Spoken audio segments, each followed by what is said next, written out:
à reprendre un peu en main la lutte contre Daesh, à la fois en Irak et en Syrie. Mais il y a, et vous l'avez bien signalé, guerre au pluriel, il y a d'autres guerres qui se sont engagées. L'ennemi reste, aux yeux d'Erdogan, quand même le peuple kurde. Alors, le peuple kurde, mais il y a quand même factuellement, il y a quelques jours, des opérations qui étaient menées. De quelle nature sont-elles? Les opérations menées par l'armée turque, je dirais, de l'autre côté de sa frontière, Syrie et Irak. Alors, je crois qu'il faut bien voir les faits. Il y a un an à peu près, la coalition qui s'est constituée, comme vous le disiez, l'OTAN fait partie la Turquie fait partie de l'OTAN, donc ipso facto, tout le monde pensait que la Turquie fait partie de la coalition. Et qu'elle allait taper là-bas. Oui, sauf qu'elle n'a ouvert ses bases qu'il y a quelques jours aux avions américains. Donc pendant un an, les bases turques ne pouvaient pas être utilisées par la coalition pour attaquer Daesh. Elle bloquait. Elle bloquait complètement. Il faut se souvenir également de l'événement de Kobané.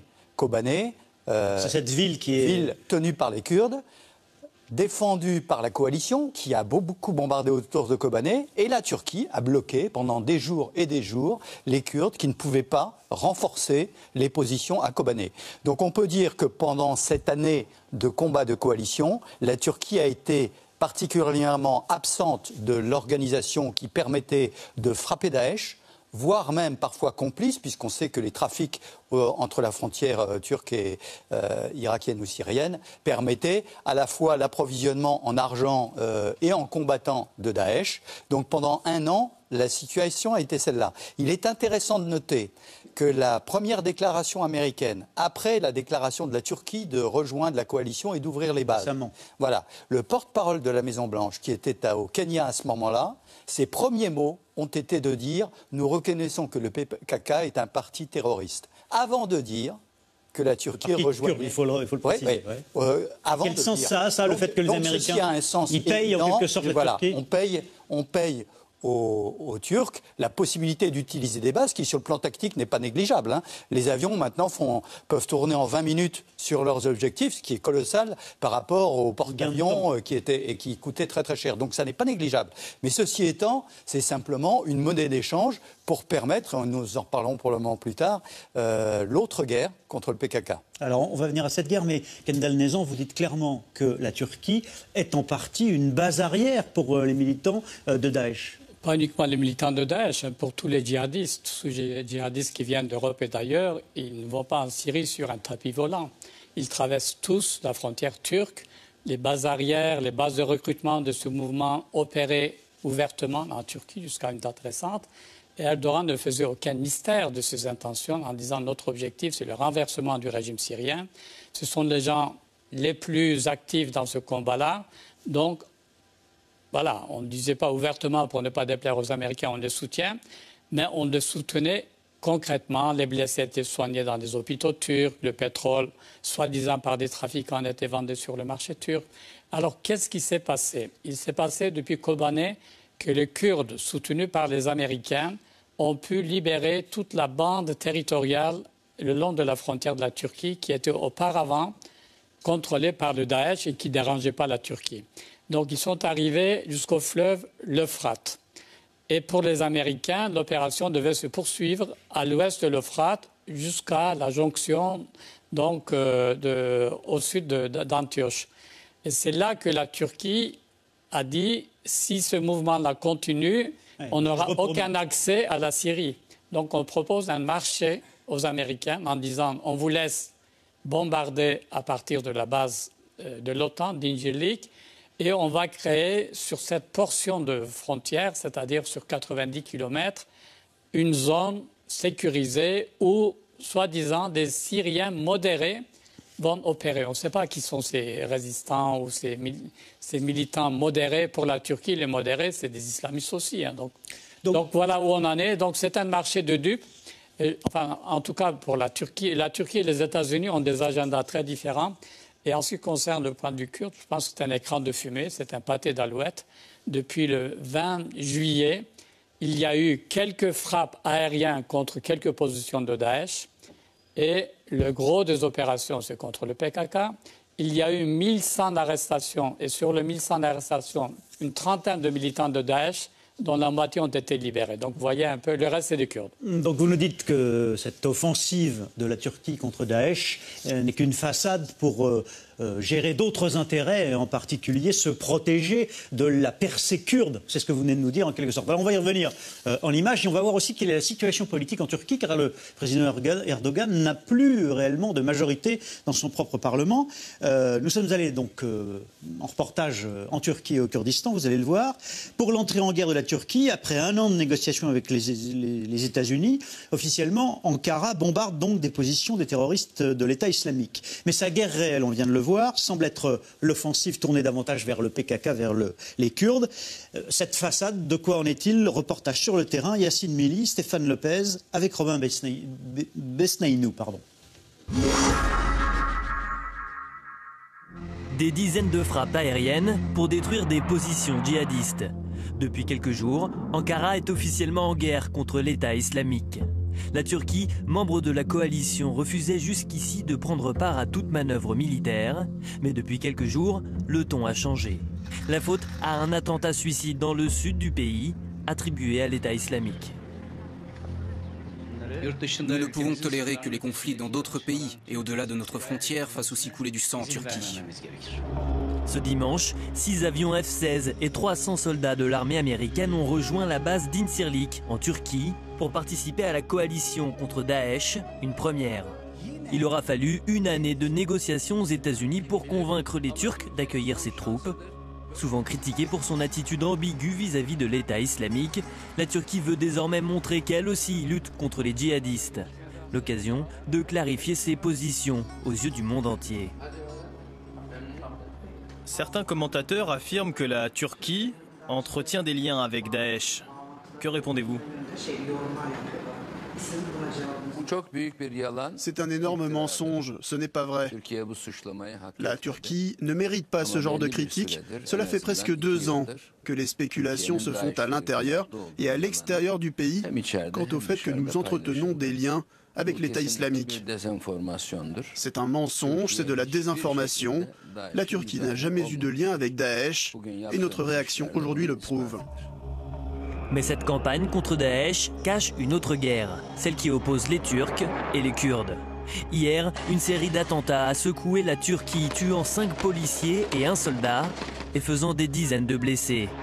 Attentats attribués aux forces kurdes. De l'autre côté, près de 400 combattants du PKK sont morts ces dernières semaines des bombardements turcs. Bombardements qui s'intensifient depuis ce matin en représailles des attaques d'hier.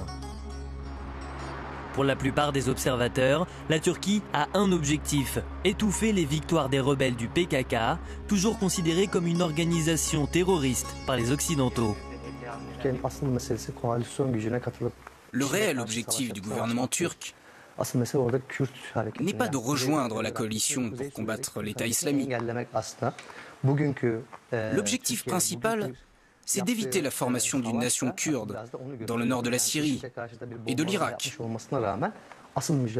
C'est pour cette raison que la Turquie est entrée dans cette guerre. En réalité, les attaques les plus importantes menées par la Turquie ont lieu dans les montagnes irakiennes et elles visent davantage le PKK que Daesh. Et si le gouvernement turc a décidé de frapper maintenant, c'est sûrement aussi pour des raisons de politique interne. Le 7 juin dernier, pour la première fois dans l'histoire de la Turquie, le HDP, un parti pro-kurde, a fait son entrée au Parlement avec 13% des voix. Un score qui a fait perdre sa majorité au parti du président Erdogan. Depuis, son leader, Selahattin Demirtas, est devenu la bête noire du président, qui l'accuse de soutenir les miliciens du PKK. Nous n'avons jamais soutenu les actions violentes du PKK et nous avons toujours gardé une certaine distance avec cette violence. Nous ne sommes pas d'accord, ce n'est pas ce que nous voulons. Un cessez-le-feu est nécessaire, les armes doivent être déposées. C'est notre position. Mais nous appelons le gouvernement à faire la même chose. Le gouvernement devrait également cesser les opérations armées. Si les armes ne se taisent pas des deux côtés, il y aura toujours des morts. Le gouvernement turc n'a à présent plus que quelques semaines pour tenter de former une coalition. Si aucune solution n'est trouvée, de nouvelles élections devront être organisées. Ouais, donc, pour bien comprendre le deal éventuel passé avec les États-Unis et l'offensive contre le Kurdistan, il faut peut-être déjà s'arrêter une seconde sur la faiblesse politique nouvelle du président Erdogan. Quelle est la situation pour lui, Antoine Sfer? Depuis 1999, tout lui souriait. Il avait la majorité absolue. En 2011, il espérait avoir les 2/3 du gouvernement, des sièges au Parlement pour pouvoir changer la Constitution. Il l'a pas eu. Mais là, il perd sa majorité absolue. Jusqu'à maintenant, depuis les élections de juin, il n'y a pas encore de formation de gouvernement réel. Pardon, c'est l'ancien gouvernement qui... C'est pas la Belgique, la Turquie, mais enfin, elle est en difficulté. Monsieur Erdogan a peu à peu dérivé vers un certain autoritarisme et un peu de mégalomanie aussi avec son nouveau palais, etc. Et c'est ce qui lui permettait de parler avec assurance de Daesh, qui ne sont pas des ennemis, etc., etc. Et toujours avec cet espoir de poursuivre la décennie turque à laquelle on a assisté dans la région et la pénétration de la Turquie, par exemple, au Moyen-Orient, qui ne s'est pas faite.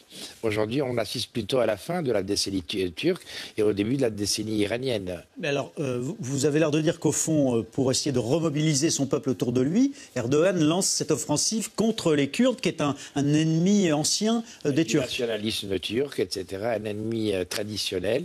Et c'est pour ça qu'on le voit aujourd'hui essayer de remobiliser cette majorité, dit-il, silencieuse, contre non seulement les Kurdes, mais également tous ceux qui critiquent la Turquie. On a entendu mensonges, des informations, alors que ce sont des faits observés. Et alors, le général Trinquant nous disait tout à l'heure, finalement, il y a peut-être un accord tacite avec les Américains. Question d'un téléspectateur de C'est dans l'air. Les bombardements contre le PKK, contre les Kurdes, faisaient-ils partie du deal avec les États-Unis? Dorothée Schmidt, quelle est votre opinion? On ne sait pas quel est le deal avec les États-Unis. C'est-à-dire que le moment où les Turcs ont annoncé, on commence à faire des frappes contre Daesh, on a eu quand même un petit moment de latence entre la première expression américaine et c'était un moment où on s'est demandé si les Turcs étaient partis tout seuls, finalement, dans cette offensive contre Daesh. On attendait la réaction de Washington et on a compris au fur et à mesure qu'effectivement, il y avait probablement un grand deal régional. Alors, ce qu'il faut aussi comprendre, c'est que ce grand deal qui vise à venir à bout du phénomène de l'État islamique, au moins en Syrie, on ne sait pas très bien ce qui concerne l'Irak, dans ce deal sera forcément aussi intégré un autre acteur très important régional, qui est l'Iran. Oui. Les États-Unis viennent de conclure un accord, on le sait, sur le nucléaire iranien, qui ouvre la voie finalement à la réintégration de l'Iran dans cette image régionale. Et à partir de là, il est un petit peu difficile de faire coïncider, comme l'a dit Kendall tout à l'heure, l'agenda turc et l'agenda américain. Un agenda américain qui est un grand agenda régional, et l'agenda turc qui concerne en fait les frontières de la Turquie. Ou ce qu'a également très bien expliqué Kendall tout à l'heure, c'est qu'aujourd'hui, la frontière turco-syrienne, elle est presque entièrement tenue par les Kurdes. Vous êtes en train de nous dire, et ça déclenche une crise de paranoïa chez les Turcs, très clairement. Mais donc vous êtes en train de nous dire, au fond, que les Américains essayent de régler leurs problèmes Daesh en passant des accords pour leur permettre à eux de régler leurs problèmes locaux, avec d'un côté les Turcs et d'un côté les Iraniens. Oui, il y a une espèce d'accord tactique avec les Turcs qui se fait visiblement aux dépens des Kurdes. Ça, on n'aura jamais les détails explicites de cet accord. On en est réduit aux conjectures. Mais ce que je veux dire, c'est qu'il ne faut pas oublier aujourd'hui que l'acteur iranien va être absolument indispensable pour arriver à régler la question syrienne. Et c'est pour ça que même si aujourd'hui les Turcs déclarent la guerre contre Daesh et contre les Kurdes, d'abord, contre Daesh, on ne sait pas très bien ce que ces frappes aériennes vont donner, si elles viendront à bon de Daesh. Les Turcs ont fait très peu de frappes jusqu'à présent contre Daesh et beaucoup contre les Kurdes, on l'a beaucoup dit. Oui. L'utilisation de la base d'Inchilik va permettre aux Américains d'avoir... Inchilik, donc dans le sud-est de la Turquie, d'où partent maintenant les avions américains, alors que ce n'était pas le cas. Ça va beaucoup faciliter les opérations américaines, mais apparemment les experts militaires s'entendent sur le fait qu'il faudrait des troupes au sol et une intervention au sol qui pour le moment n'est pas sur l'agenda des Turcs, très clairement. Donc en réalité, on est dans un moment tactique qui va avoir des développements très importants. Et ce que montrait bien aussi votre... reportage, c'est que tout ça est à mettre en lien avec la situation intérieure en Turquie, sur la laquelle politique intérieure turque, oui, dans lequel, on vient de le voir, les Kurdes, qui représentent une partie de l'électorat, pèsent maintenant. Les Kurdes représentent entre 15 et 20% de la population en Turquie, c'est quand même très important. Mon général, ce qui est quand même frappant, c'est que la Turquie fait partie à part entière, j'allais dire presque mieux que la France encore, de l'OTAN. et donc est un allié direct des États-Unis. Et il faut des mois et des mois entre deux alliés pour négocier une offensive commune. Oui, bien sûr. C'est de la grosse difficulté avec la Turquie, mais c'est aussi l'importance de la Turquie. Je ne voudrais pas rajouter à la confusion, mais la Turquie, c'est l'allié sud de l'OTAN au sud d'actuellement une zone de confrontation qui est entre la Russie et l'Ukraine. Et pour les Américains, c'est extrêmement important. Vous nous ramenez le conflit ukrainien là-dedans. Dans les nouvelles aujourd'hui, regardez l'accusation américaine sur la destruction de l'avion de transport malaisien par les Russes. C'est sorti aujourd'hui. C'est-à-dire que les Américains laissent entendre que peut-être ce seraient les Russes qui l'auraient. Cette zone de tension est quel rapport avec notre affaire kurde et Non, turque? c'est la Turquie qui est importante pour les Américains. C'est la Turquie. Donc je pense que le deal, même si on ne peut pas le lire complètement effectivement, il est entre le court terme du président Erdogan, qui est ce Parlement, ses élections, son pouvoir intérieur, etc., et le long terme pour les Américains, qui ont effectivement passé ipso facto une alliance avec l'Iran, qui est très opposée à la Turquie. Je rappelle que la Turquie est contre le président Assad, l'Iran soutient le président Assad, enfin tout ceci est assez compliqué. Et donc la Turquie, pour les Américains, est au cœur de toute cette stratégie. De l'alliance avec eux. Donc il faut qu'ils leur lâchent des choses. Donnent quelque chose pour avoir cette aide contre le Daesh sur le long terme et contre Assad sur le long terme, mais aussi sur le flanc sud de l'OTAN. Ouais. Alors revenons-en peut-être aux Kurdes eux-mêmes. D'abord, quelle est la réalité selon vous du rapport entre les frappes turques contre Daesh et les frappes turques contre le PKK et les Kurdes? Le volume, le rapport, c'est quoi? D'après les infos que vous avez. On n'a pas un chiffre précis, mais tout à l'heure, en donnant l'exemple de Pâté de l'Alouette, c'est vraiment peut-être 5% contre le Daesh, 95% contre les camps du PKK. Alors qu'il y avait une trêve qui durait depuis quasiment 3 ans. Et puis maintenant, hier, un officiel américain, donc du Pentagone, a invité la Turquie à ne pas rallumer la mèche de la guerre civile en disant qu'on a d'autres priorités. Et ça m'a paru vraiment important parce que la priorité des Américains, c'est la lutte contre l'État islamique, contre le Daesh. Et en Syrie, au quotidien, les combattants kurdes et les Américains coopèrent. Les combattants kurdes leur donnent des coordonnées de telle ou telle position de Daesh et l'aviation américaine intervient, les bombarde. Sans ça, ce succès n'aurait pas été possible. Les troupes kurdes sont les troupes au sol de la coalition avec les avions américains. Voilà, c'est les seuls qui ont pu infliger des défaites, qui ont pu faire reculer le Daesh en Syrie.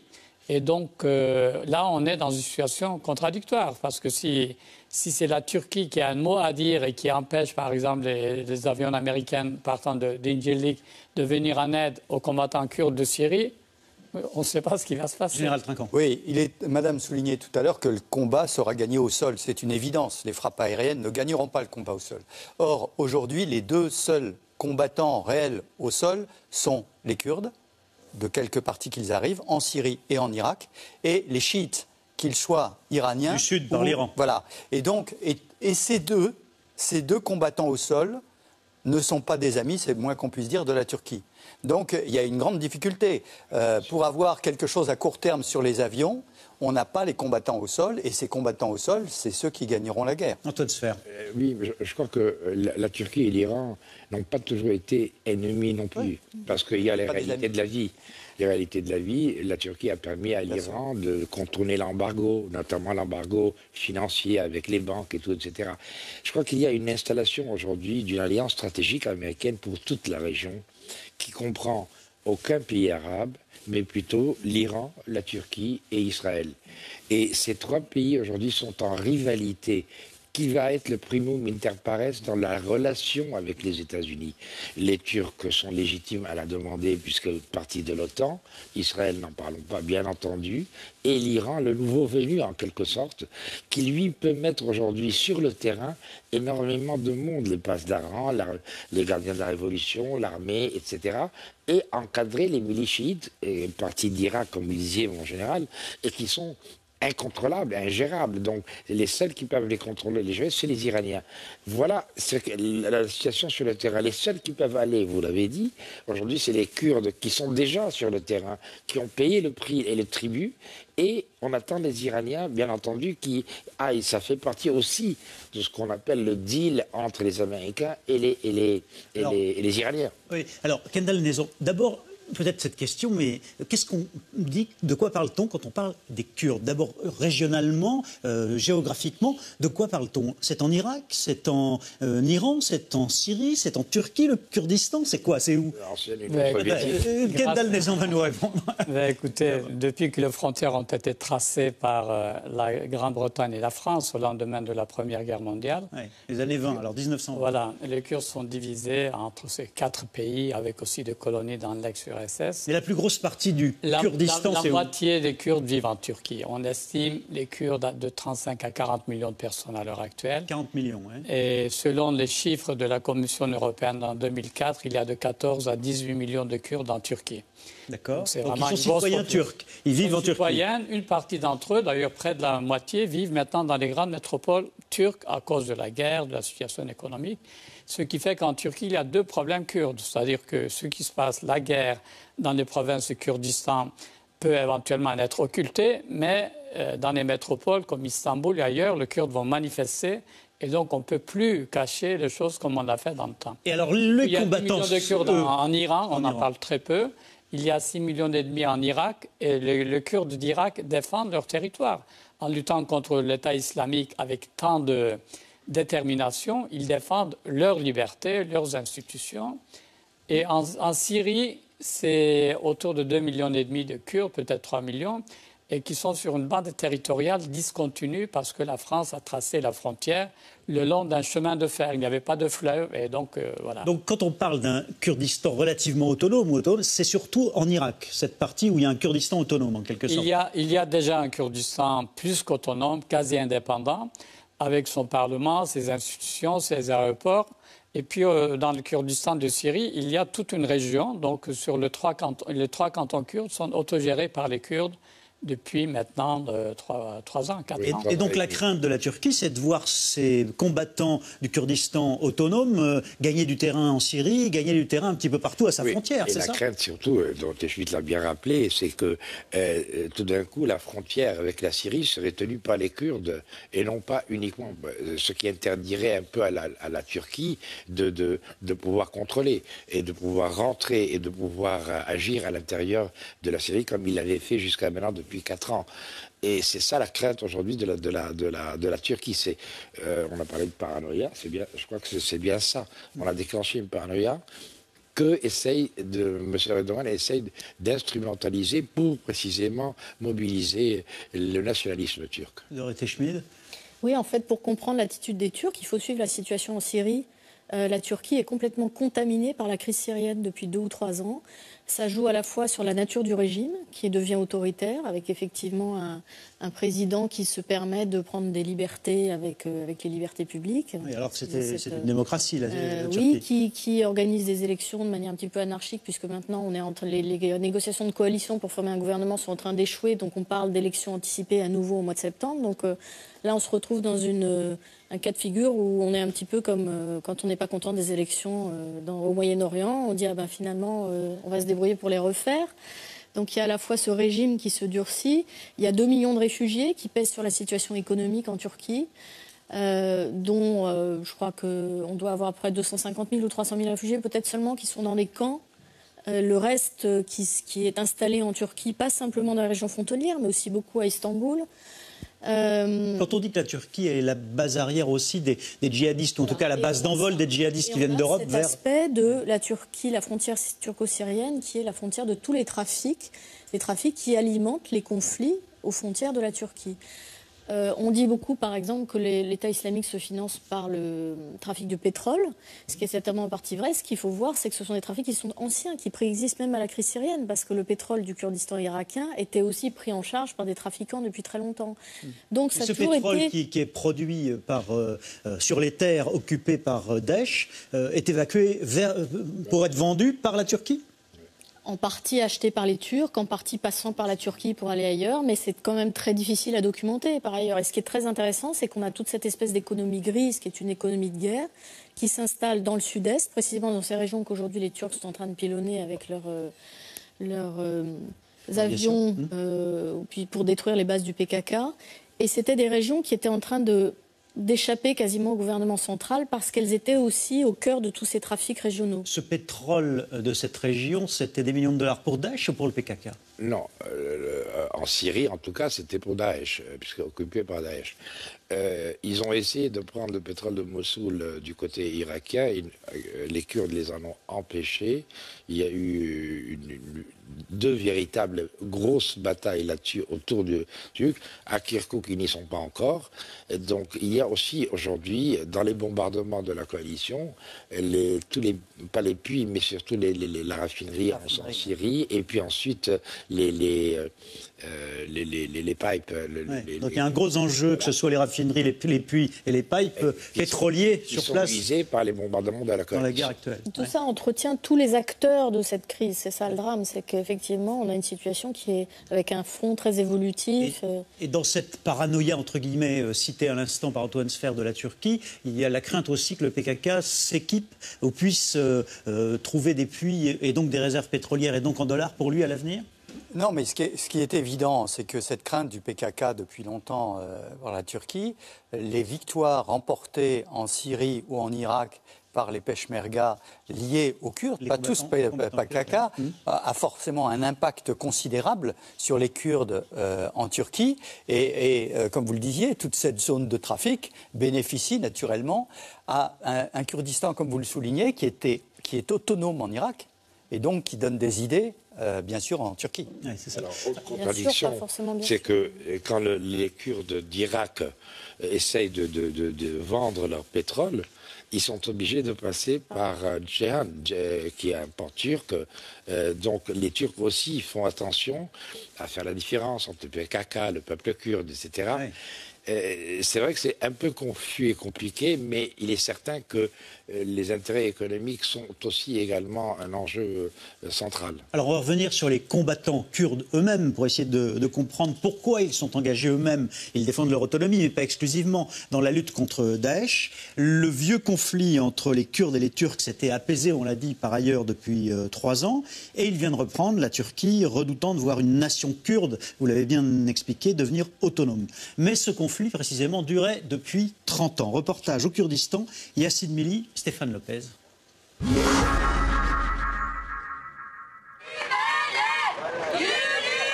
C'était le 20 juillet dernier. Un rassemblement de jeunes socialistes kurdes. Tous s'apprêtent à se rendre à Kobané pour aider la population, quand tout à coup...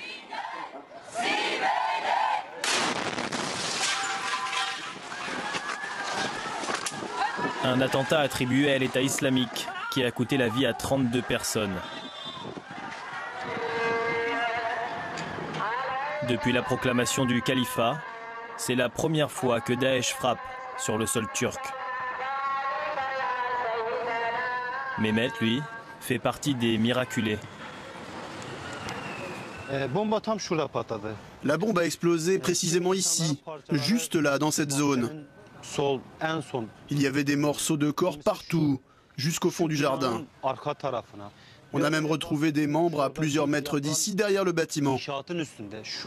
Il y en avait aussi dans les rues, et un peu partout dans le quartier, c'était un vrai massacre. Quand la poussière est retombée, je suis sorti, et j'ai vu la tête d'une personne qui avait été décapitée. Une attaque qui a plongé la Turquie dans une guerre ouverte contre Daesh. Mais pour Ankara, il y a un autre ennemi à l'intérieur même du pays. Ce sont les combattants kurdes du PKK. Depuis l'attentat, le PKK multiplie les exécutions de policiers et de gendarmes turcs. Il les accuse de ne pas empêcher la progression des djihadistes. Entre Kurdes et Turcs, l'âge de guerre est désormais déterré. Si vous provoquez un chat, il vous griffe. C'est comme ça, c'est de la légitime défense. On ne peut pas encore parler de guerre civile. Mais si cette tension ne retombe pas, si le sentiment nationaliste augmente chez les Turcs, si l'on continue à s'en prendre aux Kurdes physiquement, ou alors bien, et si le gouvernement continue de laisser s'installer cette situation sans rien faire, alors oui, il y aura une guerre civile à terme. C'est un vrai risque. En attendant, sur le front, les combattants kurdes du PKK partis combattre en Syrie tombent, les uns après les autres. Kadriye Kouitou a perdu sa fille sur le champ de bataille. Il y a quelques mois, celle-ci décide d'aller combattre les djihadistes à Kobané aux côtés des combattants kurdes de Syrie. Mais c'est dans un linceul qu'elle rentrera chez elle. Ma fille est morte. Parfois, je me dis que j'aurais préféré mourir plutôt que d'avoir à affronter cette peine. Mais vous savez, au fond, ce que je veux maintenant, c'est juste qu'on arrive à une solution. Je veux que les Turcs et les Kurdes négocient. Je ne veux plus que le sang soit versé, d'aucun côté. À la frontière avec la Syrie, la population kurde vit aujourd'hui dans la peur.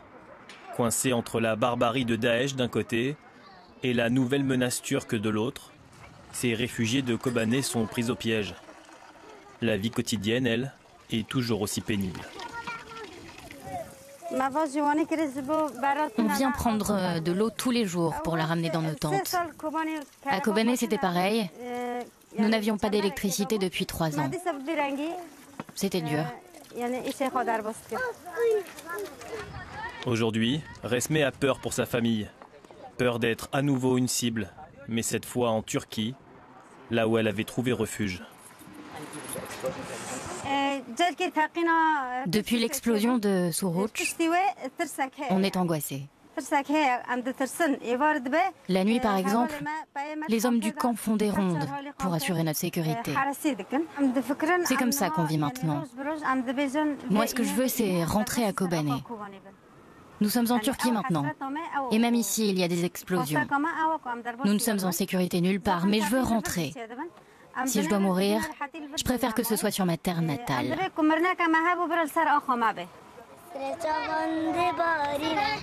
Après 2 ans de trêve entre le PKK et le gouvernement turc, les armes sont bel et bien ressorties. La reprise d'une guerre sans fin. Depuis 1984, le conflit entre Kurdes et Turcs a fait 45 000 morts.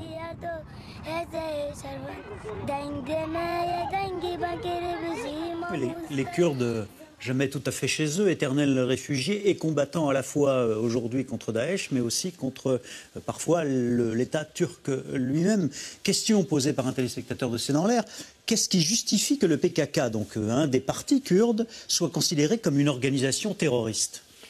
Ça fait partie de la suite de la guerre qu'il y a eu dans les années 80 et 90 entre le PKK, qui est considéré comme étant plutôt marxisant à ce moment-là, son leader, son dirigeant un peu charismatique, Öcalan, qui a redonné aussi une volonté d'autodétermination aux Kurdes de Turquie, et qui est devenu l'ennemi numéro 1, qui a été donc attrapé, et en même temps, qui a été emprisonné, et en même temps c'est lui qui a signé quasiment le cessez-le-feu. Mais il était en Turquie ou il était... Quand il a été attrapé, oui. Oui, mais donc le PKK est un parti qui s'est développé d'abord en Turquie. Oui, bien entendu, surtout en Turquie. Mais alors, essayons de répondre un peu plus précisément à cette question. Qui a défini que le PKK était une organisation terroriste ? Les États-Unis, l'ONU, et pourquoi ? Non, ça a été à la demande de la Turquie.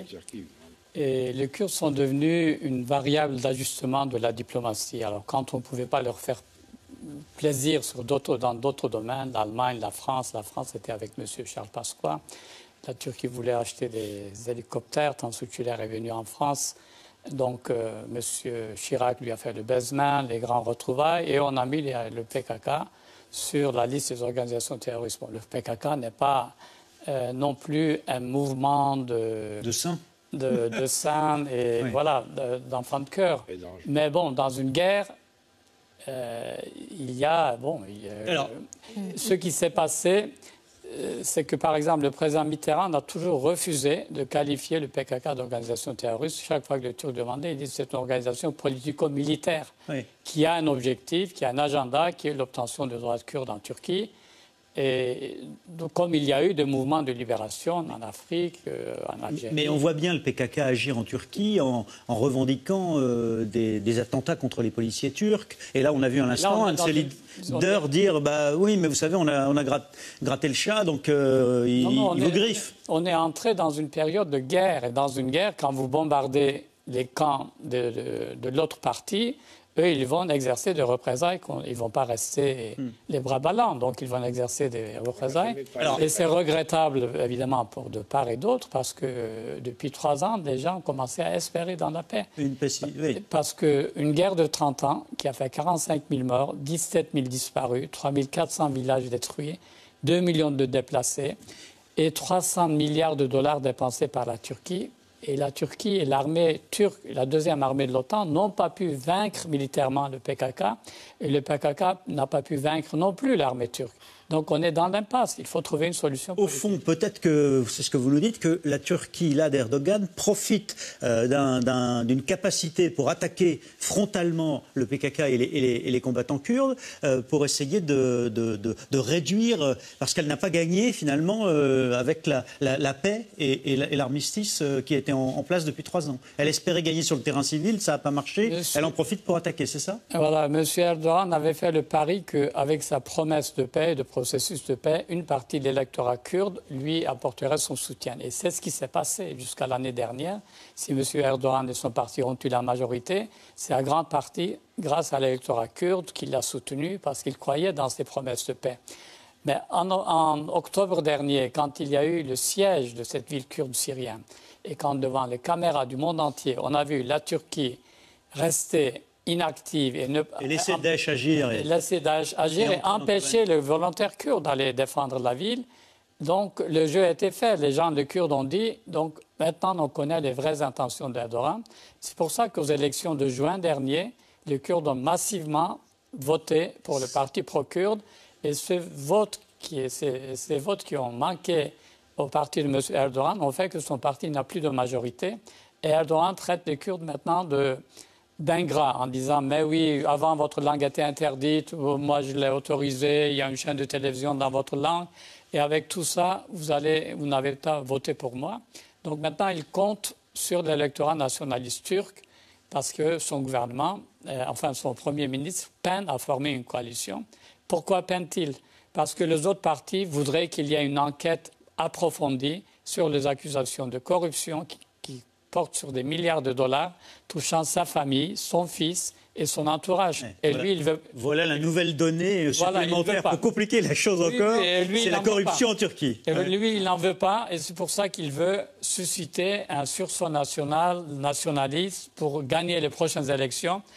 En résumé, c'est la carte « moi ou le chaos ». Et donc, si on n'a pas un gouvernement fort, vous allez avoir le chaos. Alors, en général, juste une question. On a cité il y a quelques minutes le président Mitterrand, qui est feu le président Mitterrand. Danielle Mitterrand, son épouse, est allée plusieurs fois au Kurdistan. Il y a beaucoup de sénateurs, comme le sénateur Montesquieu, qui essayent de rapprocher la diplomatie française du Kurdistan et du PKK. Pourquoi est-ce que la France a un tel lien avec les Kurdes? Pas du PKK, du Kurdistan irakien. D'une autre partie du Kurdistan, d'accord. Alors précisément, dites-nous. Je crois qu'il va falloir qu'on essaie de clarifier un petit peu les différences aussi entre Kurdes. C'est-à-dire que le PKK, c'est une organisation de guérilla marxiste-léniniste séparatiste au départ, qui a déclaré la guerre à l'État turc. Et c'est pour ça que l'État turc a tout fait pour qu'elle soit inscrite sur la liste des organisations terroristes par Washington et par les Européens. C'est aussi une organisation qui a des branches assez actives en Europe, qui ont pu, à certains moments, poser des petits problèmes aux États européens. Et aujourd'hui, si on a une réaction tellement forte des Allemands face à cette espèce de guerre dont on ne sait pas très bien si c'est contre Daesh ou les Kurdes qui a été déclenchée, c'est aussi parce qu'il y a beaucoup de Kurdes en Allemagne et qu'Angela Merkel est un peu inquiète des répercussions sur son propre sol, sur ce que ça pourrait simplifier l'image. Il y a des Kurdes aussi en Europe. Mais avec qui, alors, sommes-nous amis, si ce n'est pas avec le PKK? Non, mais je pense que, comme vous le soulignez, il y a le problème interne, il y a le problème interne turc, qui est que le pari fait par M. Erdogan aujourd'hui, qui a réussi à faire classer ce que d'aucuns pourraient traiter créé un parti de résistance en terroriste. Le jeu entre les deux mots est une pratique courante depuis quelques dizaines d'années. Et donc aujourd'hui, la Turquie s'appuie sur le fait qu'ils ont été classés comme des terroristes. Et donc sur cette base-là, n'acceptant pas le vote, en fait c'est ça le fond du sujet, n'acceptant pas le fait que des électeurs ne puissent pas voter pour le sultan en place aujourd'hui à Ankara, il veut organiser des élections pour essayer de revoir la mise de... Et c'est intéressant, je cite le sultan, c'est pas par hasard, parce que nous parlions tout à l'heure des frontières d'il y a un siècle qui ont été imposées par les Britanniques et les Français après la Première Guerre mondiale, au moment de l'éclatement de l'Empire ottoman. Et nous avons d'un côté le sultan et de l'autre côté le calife. Et c'est intéressant de voir ce retour de l'histoire faisant exploser les frontières et voulant revenir d'un côté à une Turquie forte et de l'autre côté à une explosion des frontières s'appuyant essentiellement sur un islam wahhabite très extrémiste. C'est quand même que les Kurdes participent à cet éclatement des frontières. Oui, bien Il faut sûr. quand même le souligner. Mais c'est aussi une partie de la problématique. Regardons la carte et on le comprend. Attendez, parce que évidemment, on sait bien que tout ça est confus, mais tout de même, je voudrais, sans que l'on ait toute la carte politique kurde, qu'on comprenne qu'il n'y a pas que le PKK et qu'il y a d'autres combattants. Avec qui sommes-nous amis, nous les Français, au Kurdistan? Aujourd'hui, nous sommes amis d'abord avec les Peshmerga qui combattent en Irak et en Syrie. C'est clair. Ce sont donc les forces d'autodéfense du gouvernement régional du Kurdistan irakien. D'accord, donc c'est une sorte d'armée régulière. Et là, nous faisons comme les Américains, nous les formons, nous les entraînons, on leur a livré de l'armement. Donc tout ceci est fait depuis 1 an.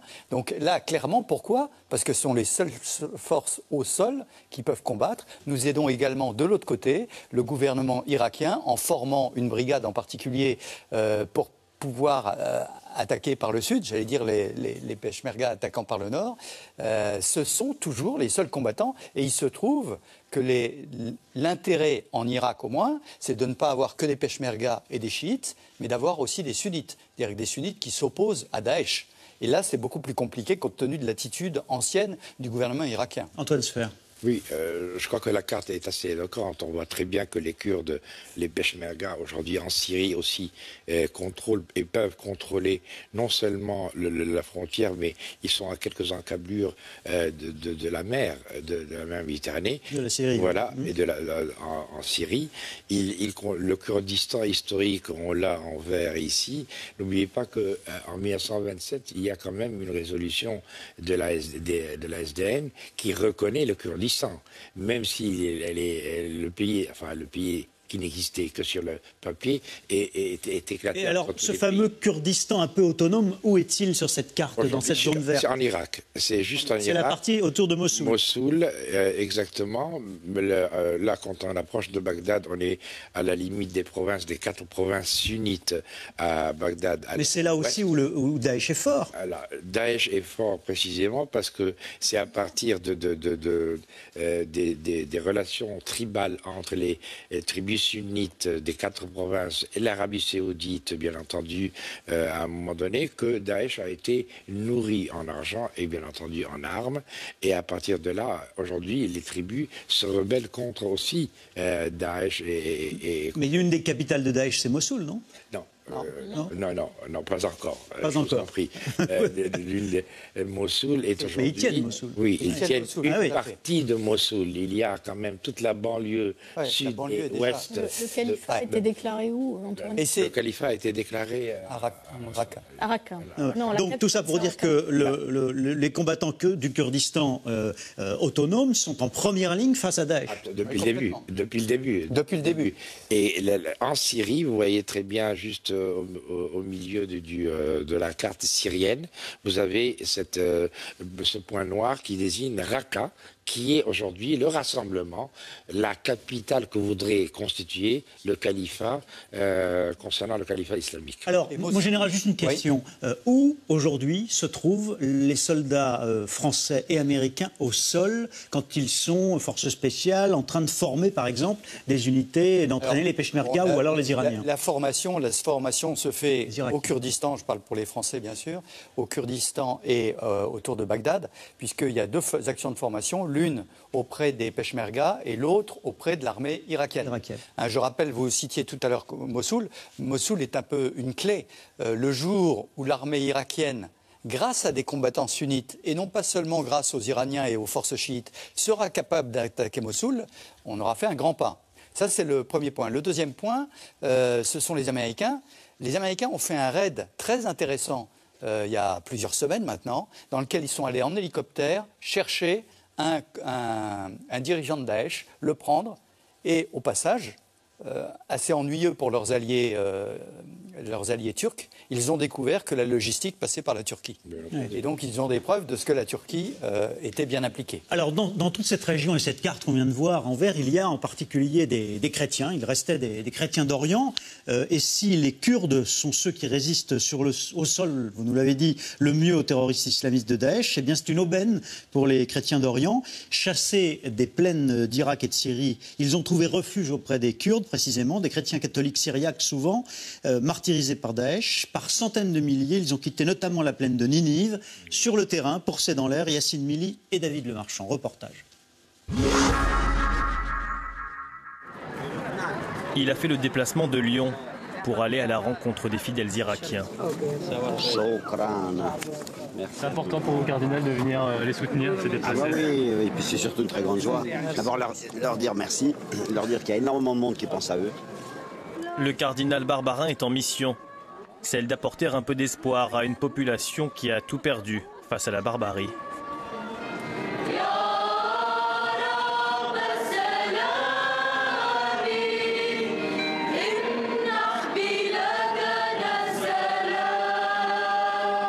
Un an après la proclamation du califat, les chrétiens d'Irak sont toujours une cible pour Daesh. Des milliers d'entre eux ont été contraints de fuir sous la menace djihadiste. Ils ont trouvé refuge ici, à Erbil, la capitale du Kurdistan.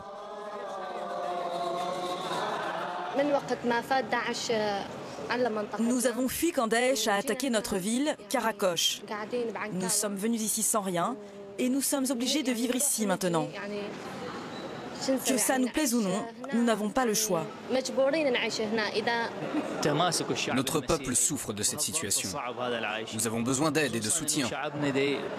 La situation n'est plus tenable. Personne ne devrait vivre ce que nous vivons.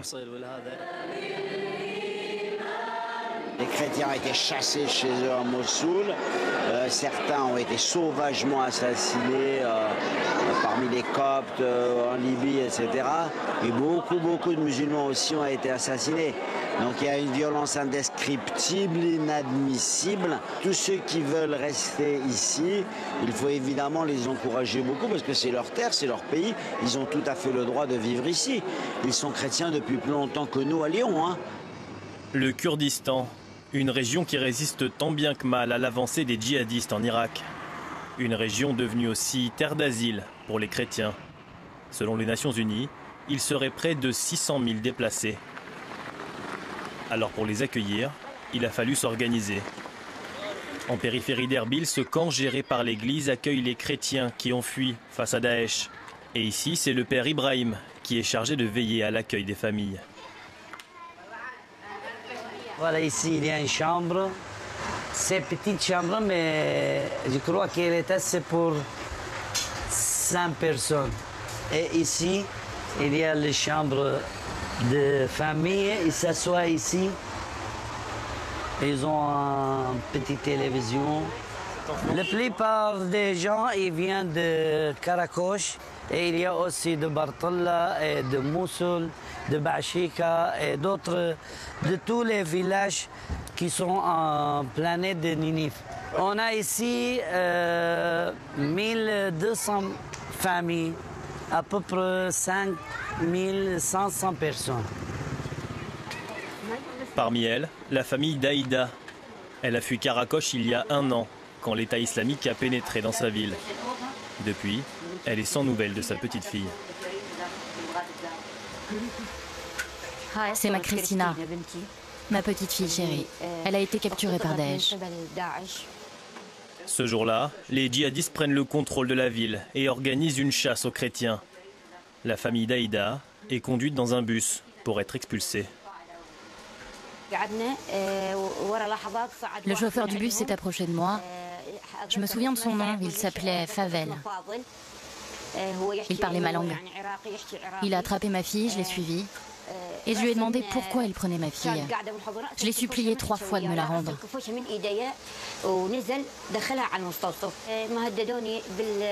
Il ne m'a pas répondu. Il m'a poussé en arrière, puis il m'a fixé avec un regard qui voulait dire « Si tu ne remontes pas dans le bus, je vais te tuer ». J'ai toujours l'espoir de revoir ma fille. Je ne sais pas si je la reverrai un jour, mais je garde espoir. Je prie Dieu tous les jours pour qu'elle revienne.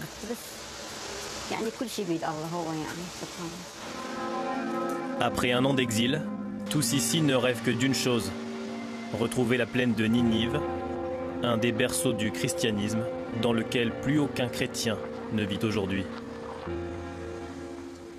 Oui, voilà, pour ces chrétiens, ces catholiques venus de Syrie, protégés aujourd'hui, on le voit à Erbil, la capitale du Kurdistan irakien, par les Kurdes eux-mêmes. Question posée par un téléspectateur de C'est dans l'air, Kendall Nezan, y a-t-il des catholiques parmi les Kurdes? Parce qu'on dit que les Kurdes sont musulmans, mais il y a des catholiques aussi chez eux?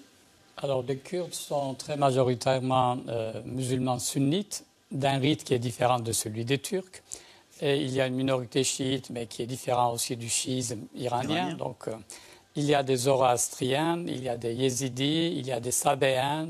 Voilà. Il y a même des juifs chez les Kurdes. Et il y avait beaucoup de juifs jusqu'aux années 1950. Donc, c'est des juifs survivants des déportations de l'époque d'Assyrie. Hein. Donc, voilà, très ancienne, le début du judaïsme. Ouais. Voilà. Et il y a des catholiques alors ou non? Alors, il y a des Kurdes chrétiens, donc ils sont comme les Chaldéens, donc de rite catholique, oui. Oui. Ils sont rattachés à l'église de Rome, donc, mais voilà. Il y a les rattachés de Rome, il y a aussi les séparés de Rome. Il y a des orthodoxes également. Il y a des orthodoxes, il y a des nestoriens. Voilà. Voilà. Mais alors, le patriarcat de Nestorien était au Kurdistan. Et au XIIe siècle, les nestoriens avaient plus d'adeptes que les catholiques. Hein. Donc, ils sont allés jusqu'en Chine et jusqu'en Birmanie. Et ça s'est rétréci. En 1914, les Assyro-Chaldéens, c'est-à-dire les nestoriens et les catholiques chaldéens, se sont retrouvés, rattachés à Rome. Ça a été la grande nouvelle de la fin du XXe siècle. Général Trinquant. On est au cœur des 3 religions du livre, et qui se mélangent. Et donc, dans ces villes, aussi bien en Irak qu'en Syrie, vous aviez toutes ces communautés juifs, chrétiens, musulmans, qui étaient dans des villages différents depuis des millénaires. Monseigneur l'évêque soulignait que c'était avant Rome, c'était avant l'islam. Hein, les juifs avant les chrétiens, puis les musulmans. Chronologiquement, c'est ça. Hein. Kendall Nezan, qu'est-ce qui pousse alors les Kurdes à accueillir de cette façon, à être aussi hospitaliers avec les chrétiens? Parce qu'ils ont des réfugiés, bien sûr, mais est-ce que c'est lié au fait que tous les deux sont un peu les oubliés de cette guerre, en quelque sorte? Oh, ben écoutez, je ne pense pas qu'on puisse parler d'hospitalité. Les chrétiens sont chez eux. Ils ont vécu avec les Kurdes musulmans depuis des millénaires sur ces terres-là. Et donc, le fait qu'une partie de la communauté soit persécutée dans la plaine de Ninive et qu'elle se retrouve au Kurdistan, c'est tout à fait naturel que les Kurdes les accueillent. Et d'ailleurs, le Kurdistan est la seule terre du monde musulman où on peut construire librement des églises. Il y en a d'autres quand même dans la région. Le Liban. L'Égypte, le Liban. En Turquie, je vois que même pour la réparation d'un monastère, on attend une dizaine d'années. Tout à fait. Avant d'avoir l'autorisation. Général Trinquant. Oui, en revanche, on peut souligner que les Kurdes ont une tradition, et sont les Peshmerga, une tradition guerrière que n'ont pas les chrétiens de la région. Et donc, cette protection que vous soulignez de voisins est en fait le fait de ceux qui détiennent les armes et qui ont l'habitude de se battre et de ceux qui ne se battaient pas à côté. Et c'est vrai que, souvenez-vous, il y a un an, sur les chaînes en particulier occidentales, tout est venu quand en fait des Kurdes ont lâché pied et ont cessé de protéger un certain nombre de villages chrétiens. Et que les djihadistes sont arrivés là, et c'est à ce moment-là que nos caméras se sont braquées sur la région. C'est à ce moment-là que le PKK est venu à la rescousse. Oui, et est revenu à la rescousse parce que les Kurdes avaient perdu pied. Ils ont eu un moment de grande difficulté quand même. Alors est-ce qu'il y a des combattants chrétiens qui vont finalement intégrer les rangs, qui du PKK, qui des troupes du Kurdistan autonome Je ne sais pas jusqu'à quel point cette question est pertinente. Moi, je voulais souligner autre chose, c'est que en Syrie... Je vous la reposerai quand même, je vous ai garanti. C'est juste pour à nouveau reprendre un peu dézoomer un petit peu. En Syrie, on doit être à peu près 250 000 morts. Le bilan est celui-là. Et le nombre des chrétiens est extrêmement minoritaire parmi ces 250 000 morts. Ça, c'est d'ailleurs une ligne systématique que les Turcs mettent en avant. C'est les premières victimes de Daesh. Donc, ils soient chassés de leur terre, c'est pas très des grave. Des musulmans sunnites, en réalité. Donc, effectivement, on est aujourd'hui dans une espèce de perte de ce qui restait de ces minorités chrétiennes qui pratiquement aujourd'hui ont été éradiquées pratiquement de la région. Enfin, je pense qu'Antoine pourra aussi développer un petit peu ce point, mais là on est dans un moment de nettoyage ethnique massif à l'échelle de la région avec des redistributions, des séparations de population sur des lignes ethniques, culturelles, religieuses. Tout à l'heure, quand on voyait cette carte du Kurdistan, ce qu'il faut souligner pour arriver peut-être à comprendre un petit peu mieux aussi, c'est qu'en Irak, c'est Kurdes contre Arabes au départ. Ce n'est pas une question religieuse. C'est pas, on a effectivement sunnites contre chiites dans le contexte arabe, mais on avait cette opposition très forte entre les Kurdes et les Arabes. Et si aujourd'hui tous ces réfugiés vont au Kurdistan irakien, c'est parce que c'était le seul endroit en Irak qui était stable, qui fonctionnait à peu près, et que finalement c'est presque par défaut qu'ils se sont réfugiés là. Comme le soulignait le général, parce que les peshmergas se battaient, que c'était le seul endroit où on pouvait être sous protection tout court. Mais vous avez très bien formulé vous-même la raison pour laquelle nous semblons insister un petit peu sur les chrétiens, parce qu'effectivement, ici c'est risque de sujet disparition sensible. Mais c'est parce qu'on est dans le cœur du problème que vous posez, de l'enjeu que vous posez, qui est le nettoyage ethnique en ce moment qui est en train de se dérouler là-bas. Alors pardon, mais moi je considère qu'elle est assez pertinente. Ma question, je vous la repose. Est-ce qu'il y a du coup, même s'ils n'ont pas une tradition militaire, aujourd'hui des chrétiens qui vont combattre avec les Kurdes? Alors, marginalement, oui. Il y en a. Il y a eu des reportages qui ont été faits sur des chrétiens qui combattaient, voire même sur, c'est un phénomène dont on n'a pas beaucoup parlé, mais d'Européens qui vont les rejoindre pour les protéger également. Mais c'est très très marginal. Oui. D'abord, on parle de très peu de chiffres quand on parle des chrétiens. Ça nous touche parce que c'est très proche de nous. Mais en chiffres, c'est relativement par rapport aux populations musulmanes qui ont été citées. Et c'est horrible de faire ce calcul, mais quand on fait le calcul des morts, il est évident qu'il y a beaucoup plus de musulmans que de chrétiens. On n'est pas là pour faire de la comptabilité morbide. Il y a 15% de la population arabe, donc de tous les pays arabes, qui n'est pas musulmane, et qui n'est ni chiite ni sunnite. Et donc ça compte. Il y a 11 communautés chrétiennes dans cette région, il y a 6 rattachées à Rome, 5 séparées de Rome. Il y a du nombre. Est-ce que vous comptez le Maghreb? Est-ce que l'Afrique du Nord est dans votre comptabilité, Antoine, ou pas? Comprenez-moi bien, c'est parce que ce que je voulais dire, c'est que l'opposition à Daesh va bien au-delà d'une opposition. Les premières cibles de Daesh, c'est l'Arabie Saoudite, à terme, c'est l'Arabie Saoudite, la Turquie, parce que je rappelle que le califat, c'est totalement en opposition avec la monarchie telle qu'elle existe, qui garde les lieux saints. Le concept de califat développé par Daesh. Voilà, donc je pense qu'il y a ça. Ce sujet, c'est le cœur du sujet. Et donc, ceux qui combattent Daesh ne doivent pas se tromper de combat, ils doivent défendre tous ceux qui sont contre Daesh. Et dedans, il y a les chrétiens, il y a les Kurdes. Il y a les chiites, il y a les sunnites, il y a les yézidis, il y a plein de gens. Ken Dalnezan. Oui, je voulais parler du rôle des chrétiens aussi dans la résistance kurde. Moi, je me souviens, dans les années 60, la Jeanne d'Arc du Kurdistan, c'était une assyro-chaldéenne qui s'appelait Margaret George. Elle avait une brigade de femmes qui, sous ses ordres, participaient à la résistance contre les régimes de Bagdad. Donc, chez les chrétiens de cette partie du monde, en fait, il y a deux traditions. Il y a celle des Assyriens, qui vivaient en tribus, donc guerrières, et qui faisaient des alliances avec les tribus kurdes musulmans. Votre prédécesseur, le général Pierre Rondeau, a écrit un excellent livre là-dessus, Les chrétiens d'Orient. Ils vivaient en symbiose, et on avait des alliances parfois entre les tribus musulmans, kurdes et chrétiens contre d'autres tribus kurdes, etc. Donc ceux-là sont des guerriers. Et parmi eux, il y a quelques milliers qui ont été recrutés, formés par les Peshmerga. Donc, ils participent à la lutte contre le Daesh ou à la protection de leur village et de leur ville. En Syrie aussi, il y a quelques centaines d'Assyriens qui ont été recrutés. Comme à Hasakeh, il y a des ligues de défense aujourd'hui dans certaines villes, à la fois kurdes ou mixtes également, arabo-kurdes, etc., qui aujourd'hui sont constituées aussi par des ligues de défense chrétiennes. Elles sont plus marginales, elles sont de plus en plus importantes aujourd'hui dans les villages, dans les villes, dans certains quartiers particulièrement sensibles aussi.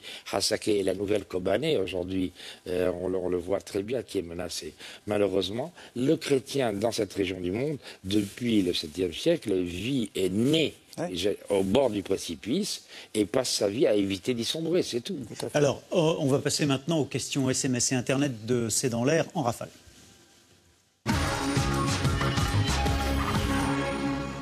Question, qui est dupe du double jeu d'Erdogan? Le peuple turc l'approuve-t-il en connaissance de cause? Dorothée Schmidt.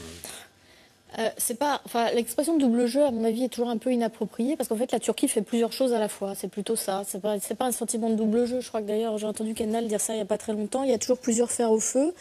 Donc en fait, la Turquie considère qu'il fallait ménager l'État islamique parce que c'est une force régionale importante et parce que finalement, on avait décidé de garder la frontière ouverte. Donc on ne pouvait pas vraiment lutter contre l'État islamique. On a une espèce de... je dirais de tolérance idéologique aussi qui est due au fait qu'on considère que ce sont eux qui se battent contre Bachar al-Assad. Donc tout ça était vraiment là.